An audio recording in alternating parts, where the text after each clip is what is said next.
Hello, good evening everyone. जैसे इस बार ना ऑलरेडी एचएस एग्जामिनेशन आपका होराइजन के ऊपर ही है, तो पहले भी मैं कई सारे वीडियोस इस तरह के बनाता आता रहा हूँ कि हमने आंसर राइटिंग को कैसे अप्रोच करना है। फिर भी एक ये नया वीडियो है जिसके अंदर जो इमीडिएटली इस साल पेपर को अटेम्प्ट करने वाले हैं वे लोग जो इस साल मेंस एग्जामिनेशन लिखेंगे उनके लिए कुछ एक चीज़ें हैं, कुछ एक थोड़ा बहुत पीस ऑफ इन्फॉर्मेशन उनके लिए रहेगी। और बाकी उन लोगों के लिए जो उन्होंने अभी तैयारी को शुरू किया है, तैयारी में एक आध साल हो गया है और अब आंसर राइटिंग उनको लगता है कि अब करने का सही समय आ गया है, उन लोगों के लिए भी जो है ये इन्फॉर्मेशन रहेगी कि कैसे अब एक नए स्टूडेंट के तौर पे हमें आंसर राइटिंग को पिक करना चाहिए। राइट, तो पहले मैं जो है फर्स्ट जैसे 10-15 मिनट लूंगा मैं सेशन, तो first half of this session will be cater to दोस्त जिन्होंने अभी इमीडिएटली पेपर इस साल लिखना है। देखो, अभी जैसे इतने सारे पेपर हम लोग चेक कर रहे हैं और अतुल्य में भी हम लोगों ने पढ़ा और उसमें कई सारे पेपर को चेक किया, तो कुछ एक बेसिक ऑब्जर्वेशन है मेरी जो कि उन पेपर को चेक करते हुए जैसे मैं कुछ कॉमन मिस्टेक्स हैं जो मैंने देखा और कुछ एक अच्छी चीज़ें हैं जो मैंने ऑब्जर्व करी, तो वो भी लर्निंग में आप लोगों के साथ शेयर करता हूँ ताकि आपको एक थोड़ा होलिस्टिक सा व्यू मिल जाए कि एक आंसर राइटिंग में, एक अच्छे आंसर में हमें क्या एक्सपेक्टेशन एक एग्जामिनर की रह सकती है और क्या से हम एक आंसर को बेहतर आंसर मान सकते हैं। ठीक है, सिंपल है। पहले मैं बिल्कुल लॉजिक से चलेंगे हम लोग और डेटा के ऊपर बात करेंगे। हमारे पास हर जीएस के अंदर 20 सवाल है ना, और 3 जीएस में हमारे पास 60 सवाल का स्कोप रहता है।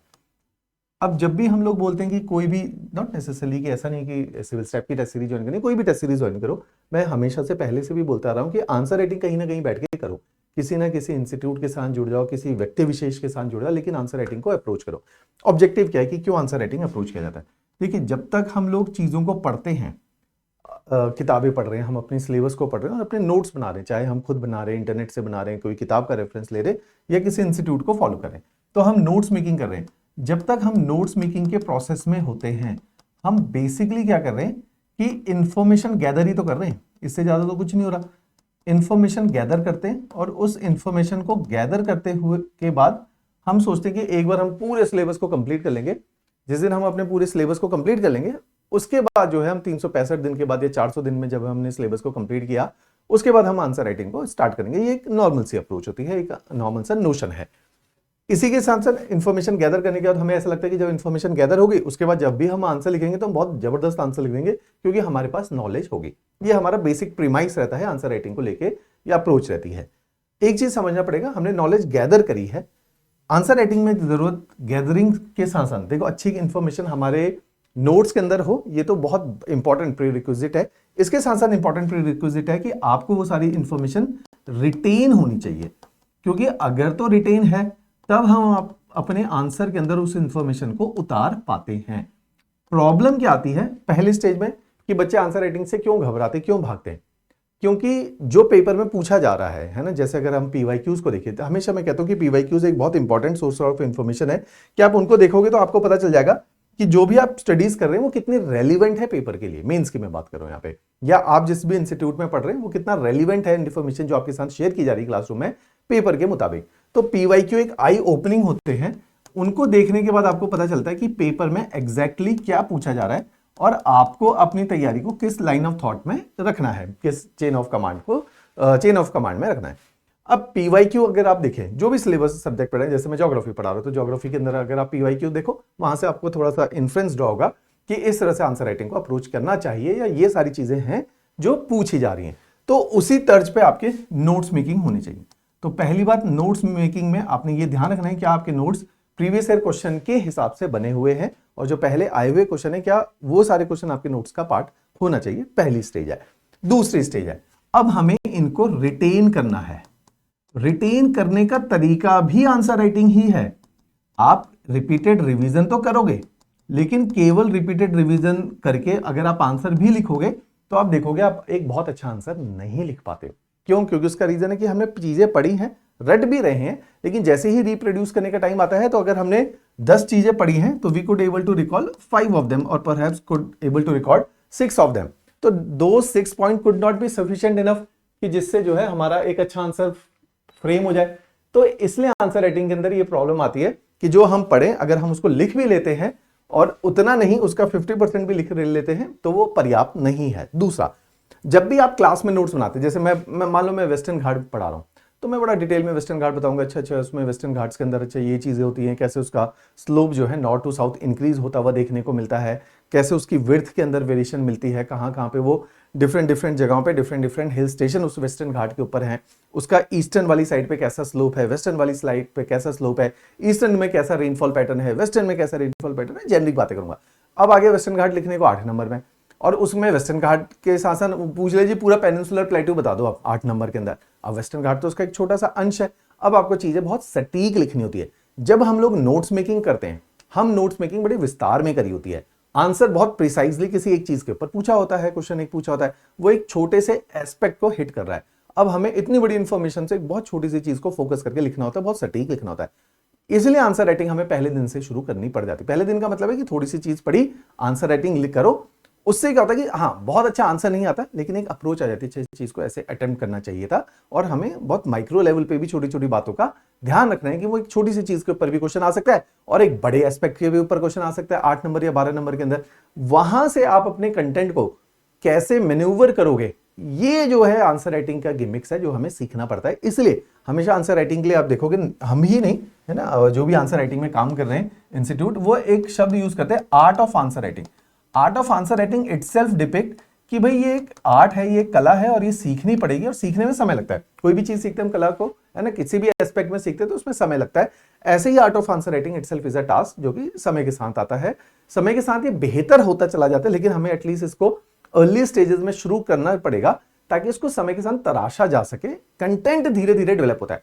अप्रोच, जैसे मैंने एक बात बोली है कि हम लोग उस दिन आंसर राइटिंग शुरू करने की बात करते हैं जिस दिन हम कहते हैं हमारा सिलेबस खत्म हो जाएगा। Basically we are going for a linear approach. Linear approach का मतलब है, या सीक्वेंशियल अप्रोच का मतलब है कि हम लोग जिस दिन सिलेबस खत्म करेंगे उसके बाद अगले स्टेप पे जाएंगे। आंसर राइटिंग कुछ ऐसा नहीं है। जैसे ही आप कोई सब्जेक्ट पढ़ लेते हैं, मान लीजिए आपने पॉलिटी को पढ़ लिया है, 1 महीना लगाया है इंस्टीट्यूट में और पॉलिटी पढ़ ली है, समझ ली है, मुझे लगता है कि उसी के बाद आपको पीवाईक्यू करना शुरू कर देना चाहिए। हाँ, पहले दिन आप जो पीवाईक्यू लिखेंगे उसमें उतनी गहराई नहीं होगी, उसमें उतनी सफाई नहीं होगी, लेकिन 1 साल के बाद लिखोगे तो भी आप उतना ही खराब आंसर लिखोगे, ये बात मान के चलो। इसलिए 1 महीने के बाद ही खराब आंसर लिखो, ताकि 1 साल तक जब आप उस खराब आंसर को लिखते चले जाओगे, एक पॉइंट ऑफ व्यू टाइम पे आएगा कि आपको सारी अच्छी चीजें याद हो चुकी होंगी क्योंकि आप इतने आंसर लिख चुके होंगे। उसके बाद एक बेहतर आंसर आप प्रेजेंट कर सकते हैं। इसलिए आंसर राइटिंग में हम आंसर राइटिंग क्यों कर रहे हैं? पहली चीज, क्योंकि इसको आज क्यों कर रहे हैं? जैसे नए बच्चों के लिए, क्योंकि आंसर राइटिंग सीखने में समय लगता है। आज से सीखना शुरू करेंगे, 1 साल के बाद आंसर राइटिंग के अंदर क्वालिटी आती है, उसमें फ्लेवर आता है। एकदम से नहीं आता है, क्योंकि उतनी ज्यादा चीजें क्यों नहीं आता, याद नहीं हो पाती है, पहली बात। अब दूसरी बात, जो मैं धीरे धीरे आंसर राइटिंग और एस्पेक्ट के ऊपर बात करेंगे, हम ये आंसर राइटिंग करके क्यों जा रहे हैं। जैसे मैं कह रहा हूं कि अतुल्य के अंदर हमने 500 क्वेश्चन करवाए, है ना, इसमें से 500 में से मुझे लगता है कि 100 से लेके 125 क्वेश्चन तो क्लासरूम के अंदर ही लिखवाए, क्लासरूम बेस्ड आंसर राइटिंग करवाए, बाकी क्वेश्चन डिस्कस किए गए। तो अगर हम 125 क्वेश्चन जो क्लासरूम में लिखवाए गए, बाकी क्वेश्चन जो हम प्रैक्टिस करके गए, इसके अलावा एक मेंस क्वेश्चन बैंक था जिसके अंदर 600 क्वेश्चन थे, 1100-1200 क्वेश्चन इसके अंदर है। उसके बाद टेस्ट सीरीज हमारी है, उसके अंदर भी 552 क्वेश्चन है, 500 हम एवरेज डालते, तो 1600 के आसपास क्वेश्चन का जो है ये सेट है जो आपके पास है।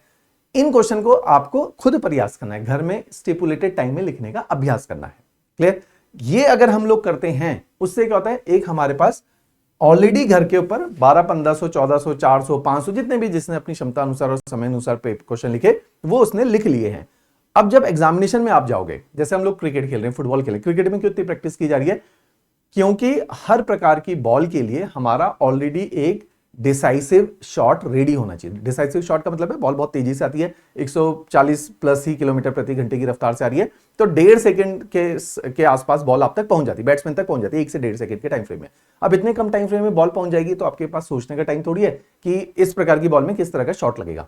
आपके वो प्री डिसाइडेड है, आपने इतनी नेट प्रैक्टिस करी कि आपको पता है कि अगर यहाँ पे बॉल आती है तो हमें कैसे उसको हैंडल करना है, अगर बाउंसर आती है तो उस पर कैसा शॉट मारना है, शॉर्ट बॉल आती है तो कैसा शॉट मारना है, वो प्री डिसाइडेड होता है, क्योंकि इतनी प्रैक्टिस कर ली गई है। सेम आंसर राइटिंग की भी आर्ट है, आपके रिफ्लेक्स सेक्शन, आपकी मसल मेमोरी बिल्ड होनी जानी चाहिए कि अगर एक सवाल जो कि मैंने 50 बार घर पे लिखा है कि what are the salient aspect of FRBM act and how it is very important act in the today scenario, जहां गवर्नमेंट अपनी स्पेंडिंग को लेकर उतना ज्यादा जागरूक नहीं और फ्रीबीज का कल्चर आ गया, वहां पे एफआरबीएम एक्ट जो है कैसे रेलिवेंट है इन द टुडे सिनेरियो। एक सवाल आ गया, बना बनाया आंसर हमारे पास रेडी होना चाहिए, क्योंकि एफआरबीएम एक्ट हमारे सिलेबस का एक अभिन्न अंग है और इंटीग्रल पार्ट है, एक्सप्लिसिटली लिखा गया है उसके अंदर एफआरबीएम एक्ट।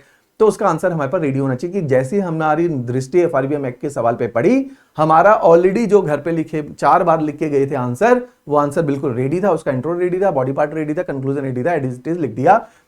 औरों की अपेक्षा है एक आंसर 9 मिनट में लिखा जाना चाहिए, क्योंकि एवरेज है, वैसे इस चीज को नहीं मानता हूं मैं, क्योंकि 8 नंबर में अलग टाइम लगेगा, 12 नंबर में अलग टाइम लगेगा, जो क्वेश्चन हमें आता है उसमें अलग टाइम लगेगा, जो कम आता है उसमें अलग लगेगा, जो बहुत कम आता है उसमें ज्यादा सोचना पड़ेगा, तो टाइम ऑब्वियसली ज्यादा लगेगा। तो हर क्वेश्चन में अलग अलग समय लगता है, तो एवरेज नहीं निकालना चाहिए, लेकिन फिर भी औसतन 9 मिनट से अगर किसी क्वेश्चन में समय ज्यादा ना लगे तो उतना बेटर है। तो आपके रिफ्लेक्स सेक्शन इतने तेज होने चाहिए, आपने इतने आंसर लिखे होने चाहिए आउट ऑफ 20। देखो सिंपल गणित क्या बोलती है कि 20 में से अगर आप 10 से 12 सवाल वो लेकर जा रहे हो जो आपने टेस्ट सीरीज में लिखे, अतुल्य में लिखे, या मेंस क्वेश्चन बैंक के लिखे, या किसी और इंस्टीट्यूट की टेस्ट सीरीज के अंदर लिखे, वो सवाल आपको बिल्कुल कंठस्थ है, याद है, आपको दोबारा कभी वो सवाल दिखे तो आप 6 मिनट में उसको जबरदस्त आंसर लिख दोगे, 7 मिनट में जबरदस्त आंसर लिख दोगे, 2 पेज भर दोगे एकदम से, क्योंकि आपको सोचने के जो 2-2.5 मिनट है वो नहीं चाहिए। तो आपके रिफ्लेक्स सेक्शन इतना तेज है, आप क्या बचा रहे हो उसमें? टाइम। तो देखो इसलिए आंसर राइटिंग की जाती है कि हम उसमें टाइम बचा रहे हैं। दूसरा, जो सवाल हम घर पे लिख के गए हैं, अगर एज इट इज वो सवाल आ जाता है, देखो ऐसा नहीं है कि बहुत सारे लिखोगे तो थोड़े से सवाल आएंगे। जैसे मैं बोलता हूं कि प्रीलिम्स के अंदर 10,000 एमसीक्यू हम लोग सॉल्व करके जाएंगे, ताकि 40-50 क्वेश्चन आपके बिल्कुल पढ़े और सॉल्व किए हुए पेपर में से आ जाए। कितना कम हिट रेट है कि 10,000 crore 50 question. Same goes for answer writing, आप 1500 क्वेश्चन लिखोगे तो वहां 50-52 क्वेश्चन आउट ऑफ 60 आपके स्ट्राइक कर जाएंगे, है ना। लेकिन उसके लिए आप 1500 क्वेश्चन की प्रैक्टिस कर रहे हो और रिपीटेडली कर रहे हो कि एक बार भी नहीं लिख रहे, कहीं कहीं क्वेश्चन को 2-2 3-3 बार भी लिखना पड़ा, जो थोड़े से कठिन है, पेचीदा है। इसलिए ताकि जिस दिन आप एग्जामिनेशन में लिखो उस दिन आप वहां पे 9 की जगह 7 मिनट में लिख लो। आप इतनी प्रैक्टिस इसलिए करके जा रहे हो, तो सिंपल है, आप टाइम बचा रहे हो, तो टाइम सेविंग है। आंसर राइटिंग जब आप करते हो तो आप अपना फाइनल टाइम को बचा लेते हो, वहां पे जो सोचने वाला समय है वो कम लगता है। एक्सपीरियंस भी क्या होगा, जब पहली बार हम आंसर लिखते हैं, बिल्कुल बेसिक सा आंसर होता है, किसी ने पूछ ही लिया कि भाई ट्रांस हिमालयस 8 नंबर में बताओ भाई इसका फॉर्मेशन और सिग्निफिकेंस, तो हम 8 नंबर में ट्रांस हिमालयस नहीं बता पाते, कंटेंट ही नहीं होता कि हम 1.5 पेज जो है 8 नंबर के हिसाब से भर पाए। हमें सटीक चीजें याद नहीं आ रही होती, पता ही नहीं चलता कौन कौन से एस्पेक्ट इसके कवर करने, तो हम टाइम लगा देते हैं और आधा पौना घंटा एक आंसर लिखने में लगता है। बेसिक है, ऐसा ही होगा। घर पे आप 45 मिनट लगाओगे, एक दिन 30 लगाओगे, एक दिन 20 लगाओगे, फिर जाके कहीं आप 6-7-8 मिनट के अंदर उस आंसर को लिख पाओगे, क्योंकि पहले दिन 45 मिनट उस पर जाया हुए हैं, खर्च हुए। स्वाभाविक है, ऐसा होना ही चाहिए।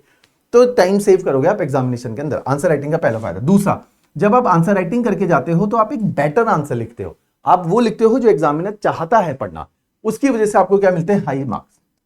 तो अगर आप हाई मार्क्स स्कोर कर रहे हो तो आंसर राइटिंग की इसलिए वैल्यू फॉर टाइम है, और इसलिए वो एफर्ट जस्टिफाई है कि आप उससे अपने जो है ज्यादा मार्क्स कमा ले रहे हो, राइट। तो इसलिए हम आंसर राइटिंग करके जा रहे हैं। अब इसी के अंदर देखो, इसी की वजह से जैसे मैं कहता हूं, मान लो आपके 12 सवाल हैं जो कि ऐसे आए हैं जो आपने घर पे लिखे थे जबरदस्त ढंग से। 12 सवाल के सिंपल वेटेज होगी कि वो मान लो 120 नंबर के ये सवाल है, 120 में से आपको 60% मिल जा रहे हैं। 60% का मतलब है अगर 8 नंबर का क्वेश्चन है, आप ये देखो एग्जामिनेशन में, कमीशन में जिन लोगों ने अपने पेपर चेक किए 5 या 6 मार्क्स भी मिले, किसने जबरदस्त आंसर लिखा है। अगर किसी ने 12 नंबर का क्वेश्चन लिखा हुआ है तो उसको 8 मार्क्स भी दिए हुए हैं, और कई जगह पे हमारे स्टूडेंट को 9 मार्क्स भी दिए, तो ये तो बहुत ज्यादा मार्क्स है। मैं नहीं कहता कि 8 और 9 मार्क्स मिले, जो कि 75% ऑफ द मार्क्स है, मैं कहता हूं 60% मार्क्स मिल जाए। 120 12 क्वेश्चन आपके टिका के वो करो जो आपने घर पे किए हुए। आपने 120 में से 60% के आसपास मार्क्स ले लिए, that comes out to be nearly 68%, है ना। तो इतने मार्क्स अगर आप गेन कर ही लेते हो तो आप 65-70 नंबर यहां पे सिक्योर कर ले रहे हो, 65-70 नंबर, जो कि ठीक है। बाकी 80 मार्क्स का जो पेपर है वहां आप एवरेज परफॉर्म कर रहे हो। एवरेज परफॉर्म का मतलब है कि आप 40 to 50% मार्क्स इसमें भी ले आ रहे हो। मैं ऐसा मानता हूं कि आप 35 नंबर और कमा ले रहे हो, तो आप यहां पे +35 कर रहे हो। तो ऑन एन एवरेज एक जीएस के पेपर में आप 95 to 100 की रेंज में चले जा रहे हो, जो कि बहुत अच्छा स्कोर है। इस बार जैसे राहुल धीमान, उनके हाईएस्ट मार्क्स हैं जीएस के अंदर 291 मार्क्स। तो यही प्रिंसिपल है कि 90 ऑन एन एवरेज अगर आपके 95 ऑन एन एवरेज अगर आप लाते हो तो आप 291 के आसपास की रेंज में चले जाते हो। ये है कि 95 to 98 मार्क्स स्कोरेबल है, लोगों ने लाए हैं, इसी बार आए हैं राहुल धीमान के मार्क्स। तो अगर हम इस प्रिंसिपल को फॉलो करें तो आप इस तरह के मार्क्स ला सकते हो। इसलिए हमने क्या करना है, रिफ्लेक्स मेमोरी, कि बहुत सारे सवाल हम घर पे क्यों करके जा रहे हैं कि बार बार उन्हीं को रटेंगे, उनमें से बहुत सारे क्वेश्चन रिपीट होंगे। जब वो रिपीट होंगे तो हम उन क्वेश्चन को बेहतर स्कोर करेंगे। जब हम बेहतर स्कोर करेंगे तो वहां पे हमारे उन क्वेश्चन में बेटर मार्क्स आएंगे, उसमें समय भी कम लगेगा। जैसे 120 क्वेश्चन करने में अगर आप 1.75 है ना, कि पौने 2 घंटे ही लगा दे रहे हो आप। मान लो 100 मिनट में जो है 100 मिनट या 110 मिनट के अंदर आप 120 नंबर का पेपर कर ले रहे हो, तो लास्ट के जो 1 घंटे है उसमें आपके पास 60 नंबर का पेपर या 80 नंबर का पेपर करने को रह गया है, जो कि डुएबल है। उसमें क्या है, आप एक एवरेज आंसर भी लिखते चले जाओगे, समय का भी अभाव रहेगा, क्योंकि जो क्वेश्चन नहीं आते उसमें ज्यादा सोचना पड़ेगा। हमेशा उसको ज्यादा लास्ट के लिए रखो, ताकि अगर वो क्वेश्चन छूट भी जाए तो जो क्वेश्चन नहीं आता उसमें 1-2 मार्क्स ही मिलते हैं। पेपर भरने के तो कोई पेज भरने के तो कोई मार्क्स है नहीं, तो इसलिए वहां पे आपका ज्यादा लॉस नहीं होता है। लेकिन आता वो क्वेश्चन अगर आपका मिस हो गया, जिसमें आपके पॉसिबिलिटी थी कि 8 में से 5 मिल जाएंगे, 12 में से 7 मिल जाएंगे, 8 मिल जाएंगे, 9 मिल जाएंगे, अगर ऐसा क्वेश्चन आप छोड़ आ रहे हो तो आपका बहुत बड़ा लॉस हो रहा है। तो आपने ध्यान देना है, हमेशा एग्जामिनेशन में उन क्वेश्चंस को पहले करना है जो आपके बिल्कुल बेस्ट है। अप्रोच क्या होनी चाहिए, जैसे कई बार लोग कहते हैं यार मैं 12 नंबर का पहले कर लेता हूं। आजकल मैं एक और चीज देख रहा हूं यूट्यूब के ऊपर कि कई सारे बच्चों ने या टॉपर्स ने ऐसा बोला, यार शुरू के क्वेश्चन से जो है एक इंप्रेशन क्रिएट होता है, तो शुरू के क्वेश्चन में मैक्सिमम टाइम लगा दो, बाद में वही इंप्रेशन कैरी फॉरवर्ड होता है। मुझे लगता है ये काफी ज्यादा रोबोटिक है, मैकेनिकल इन अप्रोच है, क्योंकि मैं खुद इतने सारे आंसर चेक कर रहा हूं। तो जब हम लोग आंसर चेक करते हैं तो हर क्वेश्चन के अंदर वो स्कोप है एग्जामिनर को कि वो अपना व्यू पॉइंट, किसी ने पहला सवाल नहीं आता उसे खराब लिखा, दूसरा सवाल भी खराब लिखा, लेकिन तीसरा चौथा पांचवा उसके बाद जबरदस्त आंसर लिखे, तो दिख रहा है उसका नॉलेज एरिया कितना अच्छा है। हो सकता है कि 2 आंसर उसको नहीं आते हो, कि knowledge is infinite, everybody can not have infinite knowledge. तो ये बहुत ही मैकेनिकल किसी ने बोला है कि अगर वो कहता है कि शुरू के 4 क्वेश्चन बढ़िया करो, फिर वही इंप्रेशन एग्जामिनर आंख बंद करके आपके 20 क्वेश्चन चेक कर रहा है, ऐसा नहीं। आप अपने एग्जामिनेशन के अंदर पेपर जाके चेक करके आओ, आप देखोगे कि ये चीज रिवर्स नहीं है। इस वजह से लोग क्या कर रहे हैं, अननेसेसरी, मान लो पहला दूसरा तीसरा क्वेश्चन हमेशा हिस्ट्री का आता है GS1 में, GS2 के अंदर पॉलिटी का आता है, GS3 के अंदर इकोनॉमी के आते हैं, वो क्वेश्चन डिफिकल्ट आते हैं। अगर वो क्वेश्चन डिफिकल्ट आ रहे हैं, हम अननेसेसरी उन क्वेश्चन में ज्यादा एनर्जी लगा रहे हैं। ज्यादा एनर्जी लगाने का मतलब है ज्यादा समय लग रहा है, ज्यादा समय लगने का मतलब हम उसमें ज्यादा अच्छा स्कोर भी नहीं कर पा रहे और बहुत ज्यादा टाइम भी लगा दे रहे हैं। तो वो तो वैसे ही हम खराब करके आ रहे हैं कि 3 नंबर कमा रहे हैं 8 में से, और उसके लिए हमने 15 मिनट लगा दी जिसमें हम 2 अच्छे क्वेश्चन कर सकते थे, हम अपना लॉस कर रहे हैं। ऐसा नहीं करना है। आप पेपर में मेरा जो मानना है और जो मैं कहता हूं कि जिस अप्रोच को मैं फॉलो करवाता हूं, 8 और 12 नंबर में से मिक्स करते रहो, कि 5 क्वेश्चन उठा लिए 8 नंबर के जो 5 बिल्कुल आपके फोड़ू हैं, ऐसे ही 5 क्वेश्चन उठा लिए 12 नंबर के जो बिल्कुल फोड़ू हैं। अगर आप 10 क्वेश्चन 1.5 घंटे में कर गए और जो क्वेश्चन आपको आता है, जो मल्टीपल टाइम आपने घर में करा, उसको 9 मिनट थोड़ी लगने, वो तो 6-7 मिनट की गेम है। 1.5 पेज बनने में लगते ही 5 मिनट है। ऐसे ही 2.5 पेज पढ़ने में 12 नंबर के क्वेश्चन में 6 से 7 मिनट लगते हैं, जो बेस्ट आते हैं आपको, जिसमें सोचना नहीं पड़ता। ऐसे क्वेश्चन को आप 1.5 घंटे में आराम से 10 से 12 बढ़िया क्वेश्चन कर सकते हो। जहां आपने 1.5 घंटे के अंदर 12 बढ़िया क्वेश्चन टिका लिए, बाकी के 8 क्वेश्चन करने के लिए आपके पास 1.5 घंटा, 1.5 घंटे का मतलब 90 मिनट है। On an average 10 minute her question को दिए जा सकते हैं, जिसमें आप एक एवरेज क्वेश्चन को भी ज्यादा समय देके बेहतर आंसर प्रेजेंट कर सकते हो। इस अप्रोच से आपको ज्यादा समय मिलेगा उन आंसर्स को अप्रोच करने के लिए जो जनरली आपको उतने अच्छे नहीं आते, लेकिन वो समय लास्ट का होगा रेदर देन शुरू का होगा, ताकि लास्ट के टाइम पे जब पैनिक हो तो आपके अच्छे क्वेश्चन में आपकी राइटिंग खराब ना हो जाए, और जिसकी वजह से आप घसीटी मार के जो लिख दे रहे हो उसमें मार्क्स नहीं मिलते। तो अच्छे क्वेश्चन का मतलब है उसमें हैंडराइटिंग भी बढ़िया हो, उसको पूरा समय दिया गया हो और वो बार बार आपने लिखा हो, तो आपको बढ़िया उसमें से 8-8, 9-9 नंबर मिलेंगे 12 नंबर में से, और 8 में से 6-6 नंबर मिलेंगे। आपका स्कोर अपने आप शूट कर जाएगा। एक ये चेंज जो है, अटेम्प्टेशन की टेक्निक आप चेंज कर दीजिए, जिन्होंने इमीडिएटली इस साल देना है। दूसरा, सभी को पता है वैसे तो, अब मैं जैसे आंसर चेक कर रहा हूं तो अनुमन सभी लोग अच्छा इंट्रो लिख रहे हैं, अच्छा बॉडी पार्ट लिख रहे हैं और अच्छा कंक्लूजन लिख रहे हैं। देखो इन तीनों में देखिए फर्क क्या है। अब देखिए body part majorly it is content, body part में और कुछ नहीं कर सकते, प्लस प्रेजेंटेशन, ये रोल प्ले करता है। प्रेजेंटेशन देखो, कंटेंट पे तो इस टाइम पे बोलना उतना इंपॉर्टेंट है नहीं, क्योंकि कंटेंट जिसके पास जो आ गया तो आ गया, लेकिन प्रेजेंटेशन वाले पार्ट पे कुछ बोला जा सकता है कि प्रेजेंटेशन हम कैसे आंसर को और बढ़िया प्रेजेंटेबल बनाएं। जैसे जब मैं आंसर चेक कर रहा हूं तो मैं देख रहा हूं कि बच्चे बहुत अच्छा आंसर नहीं प्रेजेंट कर पा रहे हैं। वजहें बहुत सारी हो सकती हैं, जैसे मैं कुछ एक वजह देख रहा हूं। हैंडराइटिंग का आप कुछ नहीं कर सकते, मैक्सिमम आप gel pen, pilot pen, uniball, V5 luxury V5 के ऊपर शिफ्ट कर सकते हैं, जिससे थोड़ी सी हैंडराइटिंग खराब होने के बाद भी ठीक प्रेजेंटेबल होती है।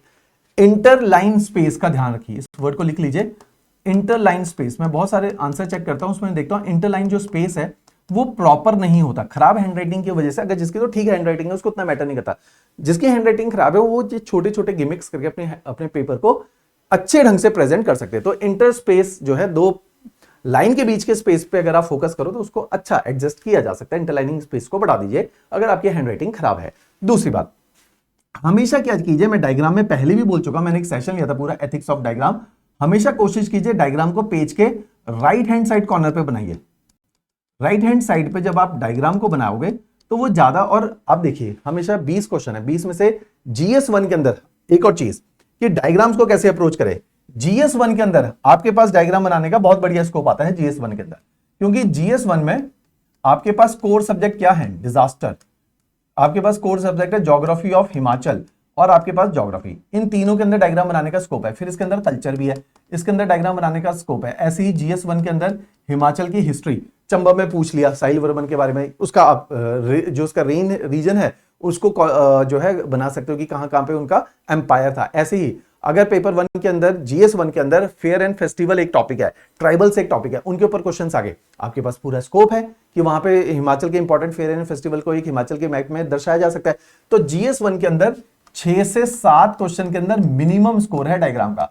लेकिन डायग्राम रैंडम बनाओगे कोई नंबर नहीं मिलेंगे। Diagram should complement your answer, आपने जो लिखा है उससे बेहतर उसको और प्रेजेंट करे तो वो डायग्राम आपके कारगर डायग्राम है। तो राइट हैंड साइड के कॉर्नर में, लेफ्ट हैंड साइड के कॉर्नर में ही डायग्राम बनाओ, ताकि एग्जामिनेशन को अगर 7 क्वेश्चन में आप डायग्राम बना रहे हो, 20 में से 7 क्वेश्चन में डायग्राम का मतलब है हर तीसरे क्वेश्चन के बाद 2 क्वेश्चन के बाद एक डायग्राम आपको देखने को मिल रहा है, और वो हर बार एक सटीक जगह पे देखने को मिल रहा है। उससे बेनिफिट क्या होगा कि एग्जामिनर को दिख रहा है कि जो डायग्राम इस जगह के ऊपर बना हुआ है ये एक training of mind and training of answer writing लेकर आया व्यक्ति, रैंडम नहीं लिख रहा है यहाँ पे आके, इसने अपनी एक जगह अंकित कर रखी है और हर बार ये वहीं पे डायग्राम दिखा रही है। बहुत अच्छा सिमेट्री दिखती है। जब आप खुद अपने पेपर को कभी एनालाइज करना, एक ही जगह पे जब डायग्राम हर बार दिखेगा तो आपको खुद अपना पेपर काफी बेटरली प्रेजेंट लगेगा।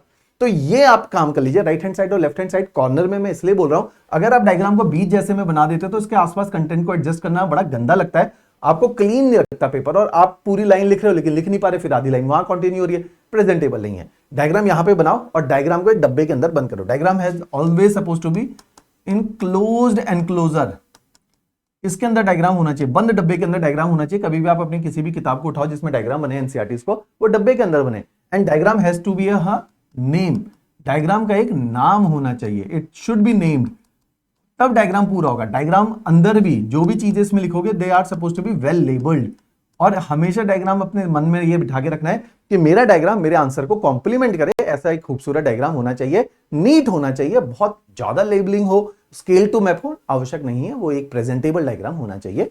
इस तरह से आप डायग्राम को एक बढ़िया लोकेशन पे प्लेस कर सकते हो। तो बॉडी पार्ट के अंदर कंटेंट के साथ साथ कैसे उस कंटेंट को प्रेजेंट किया गया है उसका ध्यान दीजिए।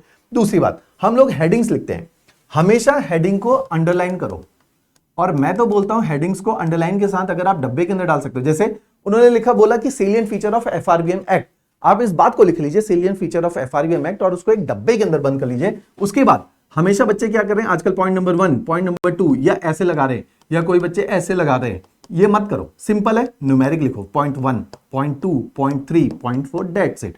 नंबरिंग कर दो, नंबरिंग बेटर ऑर्गेनाइज्ड लगता है, हमेशा हैज़र्डनेस और रैंडमनेस नहीं लगती। दूसरी बात, हमेशा प्रायोरिटी ऑफ पॉइंट बहुत इंपॉर्टेंट है। मैं देखता हूं कि जब भी हम पॉइंट लिखते हैं तो जैसे जैसे जो जो याद आता जाता है हम उसको लिखते जाते हैं, नहीं, आपने इसी चीज को देखना है, अपनी चीजों को बड़ा ऑर्गेनाइज्ड वे में। आप समझो आपने एक सिविल सर्वेंट बनना है, सिविल सर्वेंट का काम चीजों को बेहतर ढंग से प्रेजेंट करना है, सिविल सर्वेंट का काम है चीजों को ऑर्गेनाइज्ड करना, ऑर्गेनाइजेशनल काम कर रहा है वो।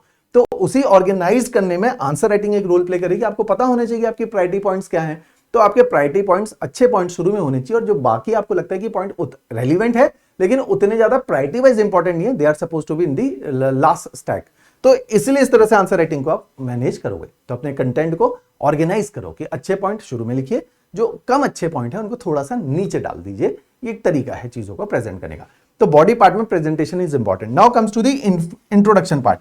Subject wise introduction do very introduction, लेकिन इंट्रोडक्शन की कुछ एक चीजें हैं जो मैं हमेशा बोलता हूं बड़ा रेलिवेंट है। जैसे अगर हिमाचल स्पेसिफिक कोई क्वेश्चन आ रहा है, उसके इंट्रोडक्शन में डेटा डालो। जैसे उन्होंने पूछा इको टूरिज्म क्या होता है और हिमाचल में क्यों आवश्यक है कि इको टूरिज्म नहीं किया हो, जैसे हम त्रासदी आजकल देख रहे हैं, क्या हो सकता है अगर इको टूरिज्म नहीं फॉलो हो, या इको टूरिज्म के बेनिफिट क्या है, ये पूछा।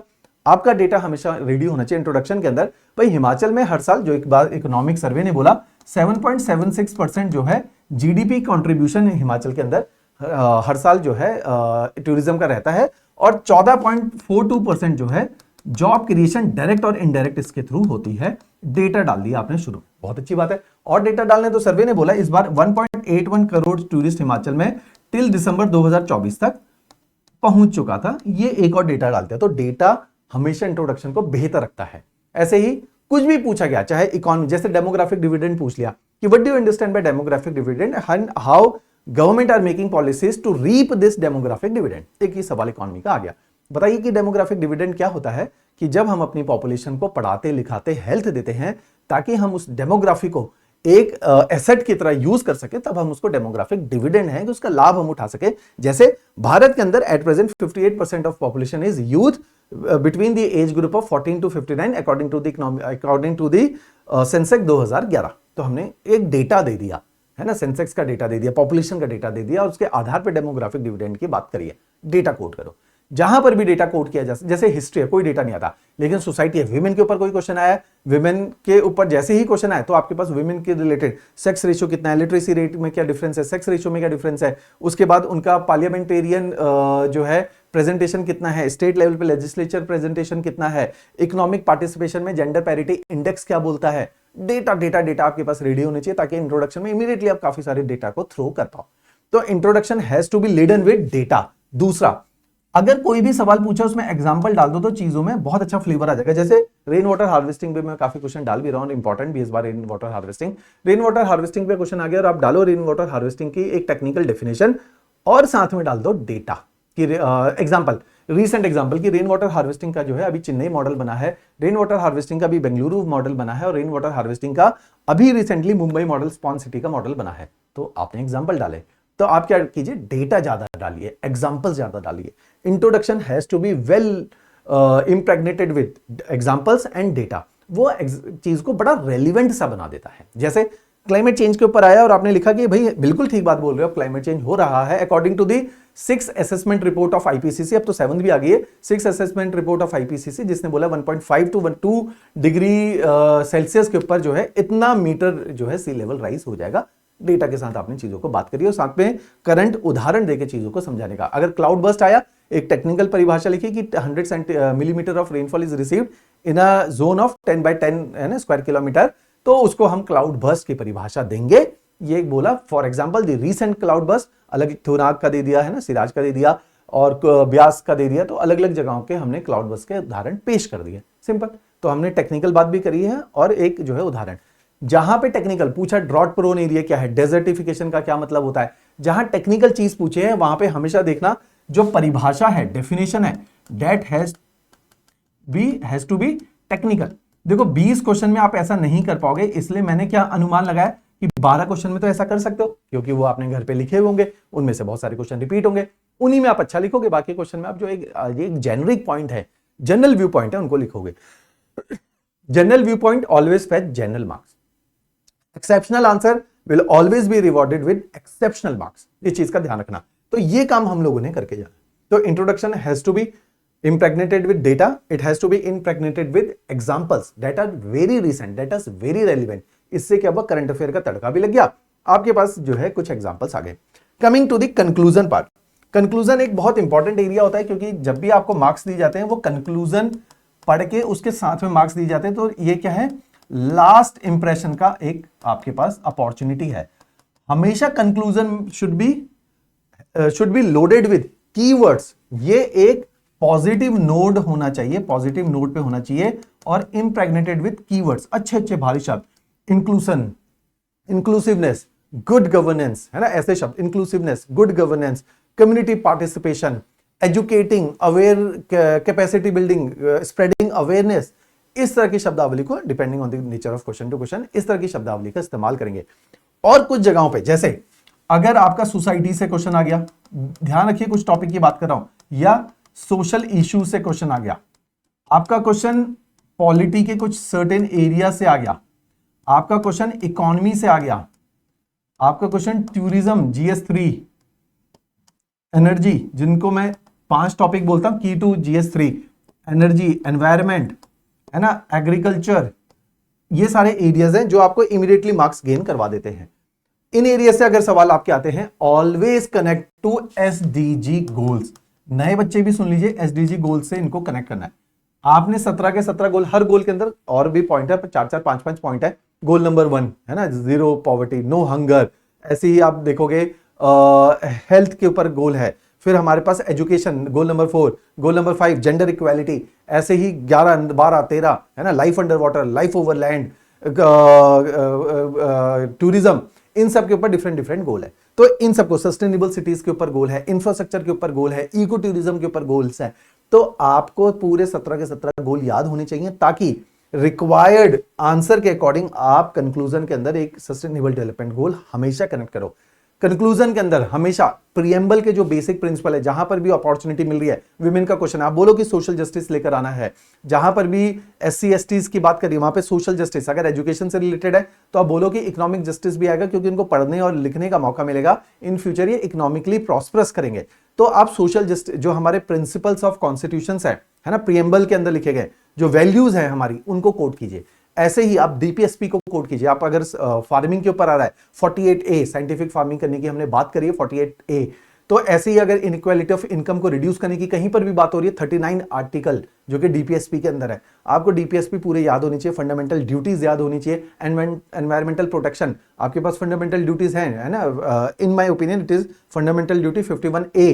तो ये सारी आपको चीजें याद होनी चाहिए, तो ताकि आप अपने कंक्लूजन के अंदर fundamental rights, DPSP, fundamental duties and sustainable development goals, इनको कोट करते हुए चीजों को लिखोगे तो दिखेगा कि चीजें हम बड़े कॉम्प्रिहेंसिव और ऑर्गेनिक वे में लिख रहे हो। इकोनॉमी के अंदर भी आप चीजों को कनेक्ट कर पा रहे हो, टूरिज्म है, एग्रीकल्चर है, एनवायरमेंट है, इन सब के अंदर आप चीजों को कोट कर पाने की क्षमता रखते हो। तो ये बेसिक्स एंड नुआंसेस है। ऑलरेडी आप लोग वैसे भी अब 20-22 दिन ही रह गए अपने एग्जामिनेशन को, तो छोटी छोटी से कुछ एक चीजें बता रहा हूं जिसकी वजह से आप थोड़ा इंप्रूव कर सकते हो अपने ऊपर। इमीडिएटली जिन्होंने अभी पेपर देना है इस चीज का ध्यान रखें, ज्यादा से ज्यादा आंसर राइटिंग स्ट्रेस के अंदर कीजिए। स्ट्रेस का मतलब है स्टिपुलेटेड टाइम। जो नए लोग हैं उन चीजों को ध्यान रखना है, जो नए बच्चे हैं वो आंसर राइटिंग में टाइम एज अ कंस्ट्रेंट लेकर नहीं चलेंगे। पहला ऑब्जेक्टिव है ताकि आपको चीजें याद हो जाए और आप उसको प्रेजेंट कर पाए, उसमें समय की सीमा मत रखिए। जब आपके खुद के हाथ खड़े हो जाते हैं कि अब और याद नहीं आ रहा, अब इसका मॉडल आंसर देख लेते, तब तक लिखते जाइए। जो पुराने लोग हैं उनको ये एक्सरसाइज पहले कर लेनी है ताकि बाद में धीरे धीरे उनका ये टाइम रिड्यूस हो जाए। उसके बाद आपका अभ्यास होना चाहिए कि देखो बहुत चैलेंजेस है आंसर राइटिंग में। पहला कि सारा चीजें याद हो गई, जैसी सारी चीजें याद हो गई और एग्जामिनेशन में पेपर अटेम्प्ट करने गए, 3.5 घंटे 4 घंटे में नॉर्मल एक बच्चे का पेपर हो रहा है इस टाइम पे, है ना, 3.25 घंटे 3.5 घंटे लग रहे हैं, लेकिन इतना तो टाइम वहां पे नहीं है। अब क्या प्रयास है कि आता तो सब है लेकिन वो 3 घंटे में लिखे। स्पीड के साथ साथ रिकॉल एबिलिटी को फास्ट करना है, तो ये भी एक अपना टास्क है। इसलिए आंसर राइटिंग, इसलिए मैं बोलता हूं कि जब पूरी तैयारी हो जाए उसके बाद आंसर राइटिंग शुरू करोगे तो लेट हो चुकी होगी। शुरू से आंसर राइटिंग पे थोड़ा थोड़ा फोकस करोगे ताकि 1 साल के बाद जब आपके पास ठीक ठाक नॉलेज का बेस हो तब तक एटलीस्ट आपको चीजें याद हो चुकी हों, ताकि आप जब लिखे तो आप कम समय में चीजों को लिख पाए। ये भी अपने आप में टास्क है। तो 4 आंसर राइटिंग के डिफरेंट डिफरेंट लेवल पे टास्क है। पहला टास्क है चीजें याद हो जाना, दूसरा टास्क है याद हो गई है कम समय में उनको लिख पाना, तीसरा चीज है कि याद आ जा रही है लेकिन उतनी तेजी से याद नहीं आ पा रही, चौथा कि हमें आंसर लिखने के बाद फिर याद आता है अरे यार 2 पॉइंट रह गए, अरे यार इसके अंदर तो डायग्राम बन रहा था, फिर याद आ रहा है अरे डायग्राम की जगह हमें बॉक्स बना देते, फ्लो चार्ट बहुत अच्छा आ रहा था, 2 एग्जांपल फिर याद आ गए। तो हमें अभी भी इंफॉर्मेशन एकदम से याद नहीं आ पा रही है, रिकॉल में समय लग रहा है। आंसर राइटिंग लगातार करने से क्या होगा कि सब कुछ इतना तेज याद हो जाएगा कि आप उसको तेजी से पेपर के ऊपर मैनिफेस्ट कर पाओगे, इसलिए आंसर राइटिंग कर रहे हैं, राइट। तो अभी जिनका पेपर है वो जो पहलू मैंने बताया इंट्रोडक्शन के, कंक्लूजन के अंदर बॉडी पार्ट में कैसे अपने आंसर को प्रेजेंट करना है, कैसे हमें अपने डायग्राम्स को कहीं ना कहीं अटैच करना है, उसके ऊपर ध्यान दीजिए, राइट। अभी के लिए इतना ही है ना। जिन लोगों ने अभी अब अगले साल पेपर देना है उनके लिए हमारा एक और इनिशिएटिव शुरू होगा। एक बार एचएस मेंस हो जाने देंगे, उसमें से नए प्रकार के क्वेश्चंस की लर्निंग आएगी। उसी के बेसिस पे हमारा एक प्रतिबद्ध प्रोग्राम है जो फर्स्ट वीक ऑफ अक्टूबर से चलेगा, जिसके अंदर हम 75 days answer writing, classroom based answer writing करेंगे। क्योंकि आंसर राइटिंग में एक चीज हमें समझ आ गई कि घर पे कोई भी आंसर राइटिंग नहीं कर रहा, लोग पढ़ रहे हैं लेकिन लिख नहीं रहे। तो क्लासरूम में क्योंकि बाध्यता है कि निश्चित समय के अंदर लिख के दिखाना होगा, तो उस तरह से लाइट वे में 2-2.5 घंटे की क्लास डेली करेंगे उनके लिए जिनकी तैयारी पूरी हो चुकी है, सिलेबस कंप्लीट हो गया, ताकि अब उन्हें आंसर राइटिंग की तरफ एक एक्स्ट्रा पुश मिले, ताकि नेक्स्ट डे जब अतुल्य प्रोग्राम आए तो वो थोड़े से मैच्योर हो जाए आंसर राइटिंग को लेके। क्योंकि इस बार भी हमने देखा जब इमीडिएटली अतुल्य के अंदर लोग शिफ्ट हुए तो वो उतने कंफर्टेबल नहीं थे, क्योंकि उनसे उतने अच्छे आंसर नहीं लिख पा रहे थे जैसे बाकी के लोग लिख रहे थे। तो उससे क्या हो रहा था, उन्हें सेंस ऑफ इंफ्योरिटी आ रहा था, या उनको लग रहा था कि यार अभी ये स्लो डाउन कर रहा है आपकी तैयारी को, तो अभी क्योंकि आपने पहले तैयारी करी होती तो अतुल्य आपके लिए ज्यादा रेलिवेंट होता। इसलिए अभी हमने एक बीच की नई लेयर बनाने वाले जिसको हम बोलेंगे प्रतिबद्ध प्रोग्राम, जो आपको अगले साल अतुल्य या पेपर के आंसर राइटिंग के स्टैंडर्ड पे ले जाएगा, राइट। तो वो प्रोग्राम अक्टूबर में फिर हम लोग स्टार्ट करेंगे। इसके अलावा अगर कोई हमारे साथ नहीं भी जुड़ा हुआ है आंसर राइटिंग के रिलेटेड, ऑलरेडी कहीं और एनरोल है, नहीं भी है, कुछ बात करना चाहता है और इसी साल पेपर देना है, तो वो इमीडिएटली मेरे से बात कर सकता है। जो अगले साल देना चाहता है या दे रहा है वो आराम से फिर 2-4-5 दिन के बाद भी बात कर सकता है, राइट। चलिए, थैंक यू एवरीवन।